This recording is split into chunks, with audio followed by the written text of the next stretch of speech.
eventually, once you've given someone so much, they're going to buy everything. For example, with Alex, I bought all 3 of his books and a hat. I don't need 3 books or a hat, just because it was his. And I was like, fuck it, I'll buy all 3. Now, the next thing that happened is I launched a transformation program challenge, which is now our Voldemort offer, which is a completely different podcast.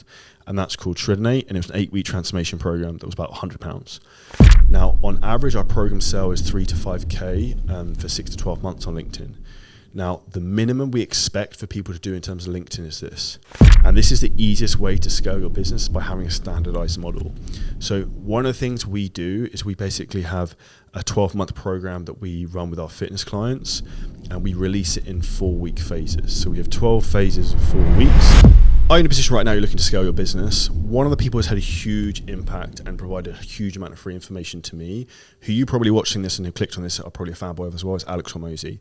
In this video, I'm going to give away the top 5 lessons that I've learned from stalking Alex and using a strategy I call the traits of the greats, which actually I'll start with that. So the traits of the greats is a technique I've taken from John DeMartini, where basically you list down in every area of life the top 3 people who give you the most value and who you think are the most inspirational. Then essentially what you do is you stalk that person on the internet and you make notes of all the traits they have, and then you try and pick up some of those traits. So Alex is one of those people, and I'm going to go through some of those traits today.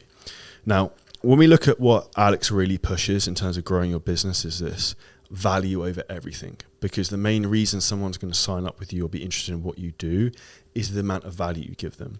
The more you give away, the more people are going to come back to you. And if you think about someone like Gary Vaynerchuk, for example, who talks about jab, jab, right hook, is give, then sell.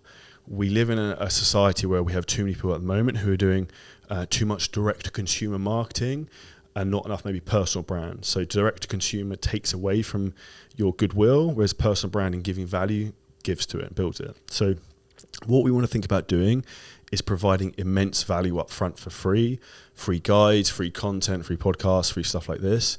So people intrinsically know, like, and trust you, and then they're more likely to buy from you. And to be honest, this is something I've always done from the very beginning of when I started my fitness business, from when I was an estate agent even 6 years ago, was how can I give so much value away for free that people essentially will love me and then want to give me money? Because eventually, once you've given someone so much, they're going to buy everything. For example, with Alex, I bought all 3 of his books and a hat. I don't need 3 books or a hat, just because it was his. And I was like, fuck it, I'll buy all 3. It's probably also the smartest upsell I've seen. The second big lesson is selling outcomes, not processes. So what you want to think about this is, if you're selling fitness and weight loss programs, is you're not selling the diet, the macro, the workouts, any other bullshit. What you're basically selling them is this. You're selling them the vacation. You're not selling them the flight there, because no one wants the fucking shitty flight there, the hassle in the airport, the queues. They want the fun bit in the beach. So if your client's coming to you and it's like, look, I want to be shredded for summer 2024 and I'll be in the best shape possible, you don't want to talk to them about carb cycling. You don't want to talk to them about push-pull legs training programs. No one gives a flying fuck. What you want to talk to them about is, how are you going to feel on the beach? How's your wife going to look at you? Are your kids going to be inspired to you? How are you going to feel when you're sitting by the pool? Are you going to be proud of yourself? And think about the person you're going to become going through that process. And the more you focus on selling the outcome and the end result, the better your business will grow, because people don't give a shit about the process.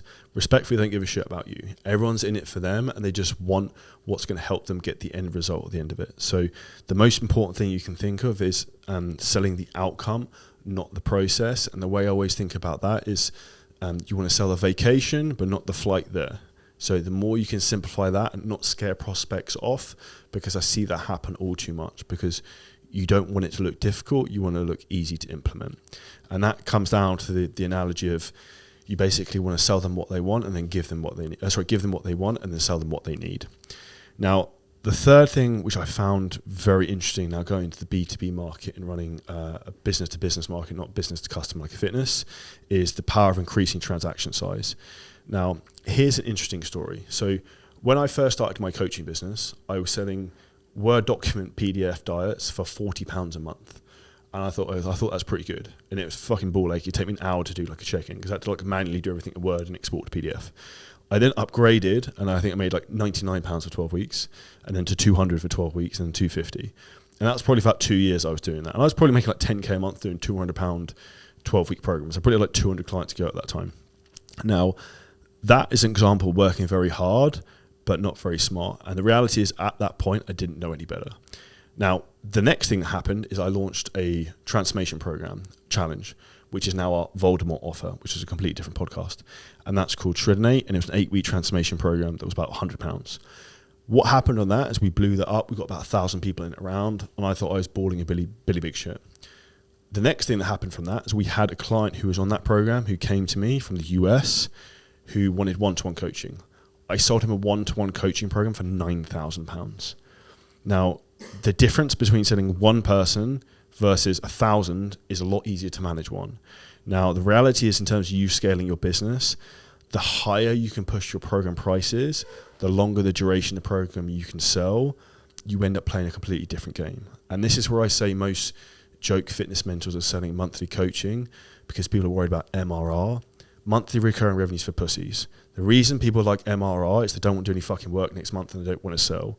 The reality is your business needs to keep selling, and the leading indicator in your business being successful is this: how many calls you're booking every day, how many leads you're generating. Because if you've got leads and calls being booked, you've got income coming in every day. You don't have to fucking worry about monthly recurring revenue. So the reason people are selling monthly recurring revenue, so, oh, I've got money to go on holiday, I've got money to buy a car. It's like, yeah, you just sell stuff next month as well. And then you constantly have money coming in. And you have a lot more money coming in. So you need to get away from this constricted mindset. And that's the power of increasing the size of transaction, which Alex talks about a lot in the book. Now, the easiest way to do this is actually two things. One, add more value into the program. And then B, probably sell a longer term program. Now, the secret why most people fuck this up is they target people who don't have money. Now, trying to get money from people who don't have money is going to be difficult. So the secret to this is target people who do have money, who can afford your products and services, which is why one of the platforms we absolutely crush on, which is the golden goose, is LinkedIn. Now, on average, our program sale is 3 to 5K for 6 to 12 months on LinkedIn.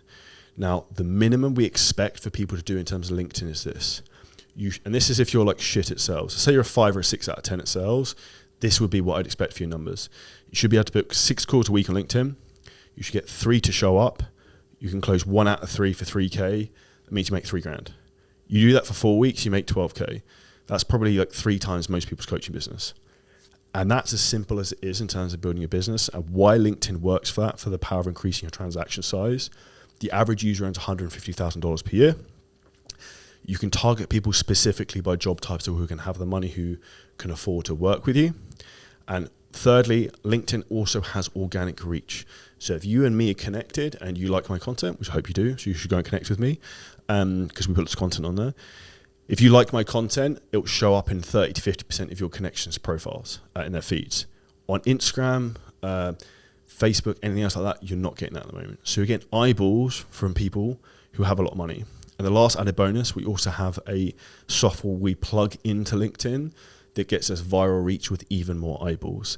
So one of the secrets to power of increasing transaction size is really pushing LinkedIn and the analogy of fishing in the right ponds. And the way I explain this to people when they come to work with us and they come maybe from other mentorships or wherever, and they're selling £200 a month programs, when you come to work with us, it's, if you like soccer or football, soccer if you're from America, it's like being in like the conference, like the shit league where like beginners play, to the Champions League where like the top level players play.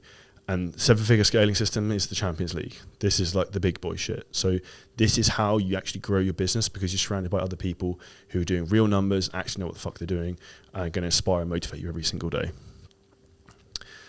Fourthly, big thing I took from this book is scalability through standardization.